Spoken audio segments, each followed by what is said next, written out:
Il n'aura que 29 ans. Voici un autre dossier qui se retrouve fréquemment sur le bureau des maires. Faut-il faciliter, accompagner ou freiner l'implantation de chaînes de fast-food sur le territoire de leur commune ?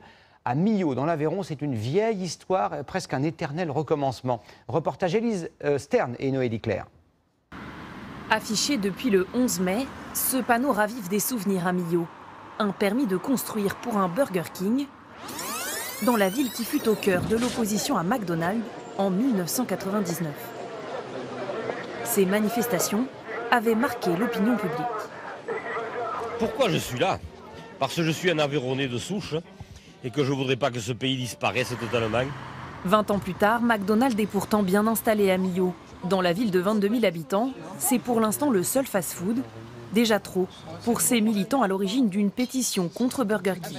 Nous, à Millau, au niveau de l'alimentation, on a vraiment des circuits courts qui subviennent à nos besoins. On n'est pas en train de lutter contre le Burger King, parce qu'il y en a qui pourraient dire que derrière, ça favorise le McDo. Mais nous, ce n'est pas notre but. En fait, nous, c'est de parler de la malbouffe en général, de tout ce que ça entraîne au niveau écologique.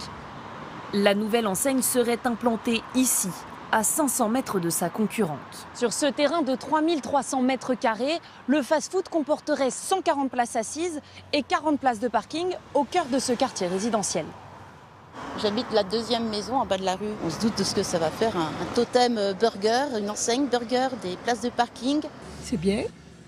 Ça fera un peu d'animation dans Millau parce que c'est pas gai, hein. Nouvellement élue, la maire s'était opposée au projet pendant la campagne municipale. Aujourd'hui, elle cherche des arguments juridiques pour le modifier.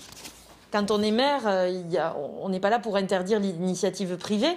Ce projet-là, il aurait dû être en centre-ville pour amener un élément d'attractivité en plus dans le centre-ville et pas en périphérie. L'ancien maire défend sa décision. Nous sommes dans la liberté d'entreprendre, dans le droit d'entreprendre. Il n'y avait aucune raison réglementaire et légale d'interdire et de ne pas signer le permis de construire. Burger King insiste sur la création d'emplois localement avec 60 CDI en moyenne. L'enseigne compte 350 restaurants en France.